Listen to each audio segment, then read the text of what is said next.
On July 14th, 2025, millions of fans logged into Naver Webtoon to read their favorite webcomic series Windbreaker by Yongseok Jo. Only they didn't find the new episode. In its place was a chapter simply titled Message from the Creator, which is never a good sign, let's be real. Creak open the Webtoon chapter and peek inside the dark episode and you find an admission to plagiarism. Almost 12 years, more than 550 chapters, well over 6 million readers, and the Webtoon series Windbreaker has been cancelled. But why? Why risk over a decade of work and a fanbase of literally millions?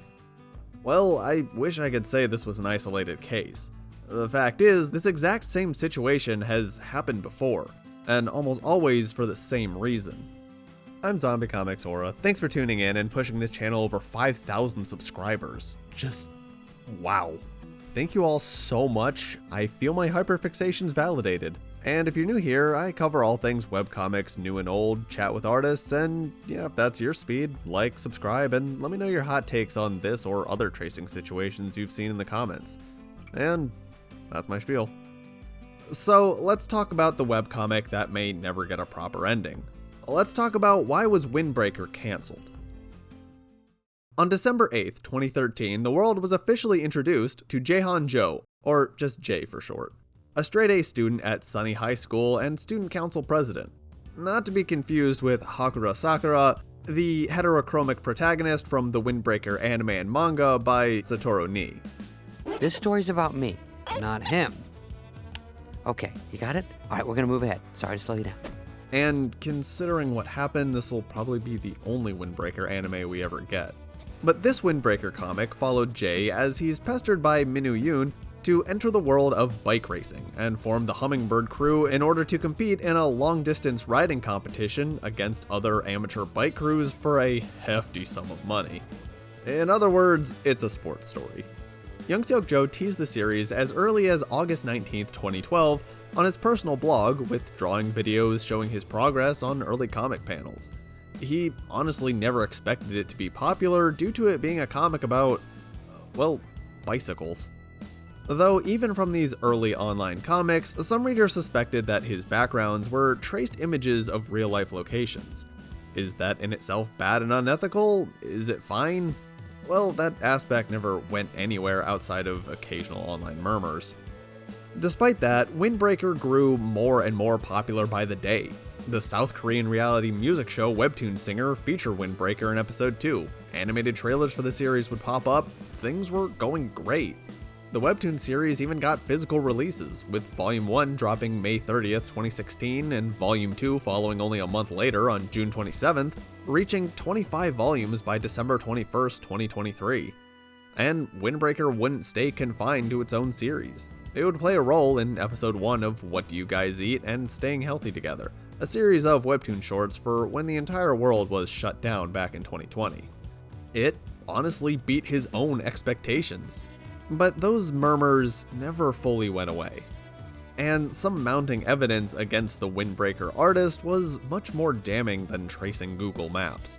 A post from February 23rd, 2024, called out Yongseok Jo for possibly copying fan art from the Jujutsu Kaisen community. This, too, was swept to the side. It was just a coincidence, right? Right?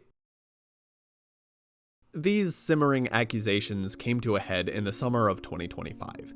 According to Moon Ki-hoon of the Korea Herald, controversy erupted on June 30th when readers noticed similarities from the Japanese manga Tokyo Ghoul. Side-by-side comparisons of the illustrations that show nearly identical compositions and character poses spread rapidly online. The artist made changes to the disputed artwork without any public acknowledgement. Throughout early July, users uncovered more instances of apparent copying from various Japanese manga and fan art. Each discovery prompted silent edits to the webtoon, which drew further criticism from fans who saw the unannounced changes as dishonest. Behind the scenes, Webtoon Naver was taking the case against Yongseok Jo seriously. The series came under investigation by Webtoon, and their findings, well, it would spell the end for Windbreaker. On July 10th, Thursday that same week, a Reddit post from a now deleted account highlighted examples of tracing, putting them side by side, overlaying them. And the evidence, well, it was kind of irrefutable. Yongseok Jo was called to the principal's office. Recently, it was confirmed that Windbreaker showed similarities in composition and structure to another work. After discussions between the artist and the responsible editor, it was ultimately decided to suspend the serialization and service of the work. Webtoon Naver's official response on Friday, July 11th read, the fan-translated version. The site only released a statement in Korean. No official English response has been made. They went on to apologize to fans of the series and establish their resolve to continue protecting copyright under their rules and regulations. And on Saturday, July 12th, the work was permanently removed from Naver's platform, according to the Korea Herald. Though as of July 17th, 1 p.m. EST, it was still available in at least the United States, accompanied by an ominous banner warning that Windbreaker will soon be unavailable on the platform. Later that same day, it was officially axed across the board. So, yeah, while fans of the other Windbreaker were still chattering about Season 2, this Windbreaker had its fans in mourning. Yongseok Jo released his own statement on the cancellation in the final Windbreaker episode, Message from the Creator, saying, "First of all, I sincerely apologize for the distress caused to many due to the recent tracing allegations related to my work. Among the reference materials I used while working, some scenes turned out to be very similar to or almost identical in expression to those from other works. This is clearly my fault. For many years, I've been living a life constantly racing towards deadlines. In doing so, I let urgency override the standards that I, as a creator, should have upheld, and I failed to keep them. Above all else, I truly wanted to show the final story of this work to the very end, so deciding to end it midway is extremely painful. I feel deeply sorry and again apologize to the readers. To everyone who supported and believed in me despite my shortcomings, I sincerely thank you. And once again, I bow my head in apology." And with that, Windbreaker was gone, joining a growing list of similar situations. In 2018, High School Chronicle got hit after readers discovered traced panels from Takehiko Ino's basketball manga Slam Dunk. In 2021, the manhwa Cat on a Hot Tin Roof came under fire after readers claimed it had plagiarized art and design layouts from several older manga and anime series, including Neon Genesis Evangelion and Urasawa's Monster. Once Webtoon caught wind of this, they swiftly shut it down and snapped it into oblivion. In 2023, Desperate to Date faced cancellation over similarities in scripting and panel layouts to the popular manga Kaguya-sama Love is War. And that same year, Can I Cancel My Confession was nuked for compositions and lines taken from Be By My Side. And again, this begs the question, why? If this is always the outcome, why risk everything for a shortcut? I'm going to heavily quote Moon Ki-hoon of the Korea Herald again, on the topic of South Korean copyright because, well, someone from there knows more about that than I ever would. His article was a major source of info for this video. Under South Korean copyright law, tracing constitutes an act of reproduction. The reproduction does not need to be identical. Substantial similarities is enough to establish infringement. Unauthorized tracing for commercial purposes can violate both reproduction and transmission rights, according to the guidelines published by the Culture Ministry. What makes these cases tricky is that plagiarism remains a complaint-based offense in South Korea, as is the case in many other countries. Without the original rights holders pressing charges, these cases rarely become legal matters. This means that platforms can move on after terminating contracts and removing content. Given the absence of legal proceedings, some in the Webtoon community have downplayed the gravity of these incidents. In 2021, the artist known as 248, who creates Aesop's Romance for Naver Webtoon, posted in the platform's comment section defending colleagues who had faced similar accusations.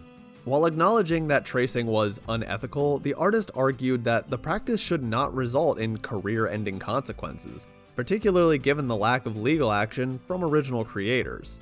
Comic artists should be more cautious about this issue, said an industry official who spoke on condition of anonymity. We're in an era where viewers are paying to view work, and they have very high awareness about these issues. It's up to the artist to raise the standard. So, Cool, that answers everything about why it shouldn't keep happening, but that doesn't answer why it does keep happening. Yongseok Jo cited constantly racing towards deadlines and letting urgency override standards. And you don't need to venture too far to know what he really means. There are dozens of stories out there about overworked animators at anime studios, manga artists announcing hiatuses due to burnout, even voice actors needing to just slow down. The gaping maw of the corporate machine doesn't stop. It demands better, faster, every day. Anime, manga, manhwas are more popular than they've ever been, but a human being can't do that. Not for extended periods of time, at least. Eventually, these artists reach a breaking point where they either hit the brakes themselves or they turn to shortcuts, whether that's tracing, use of AI.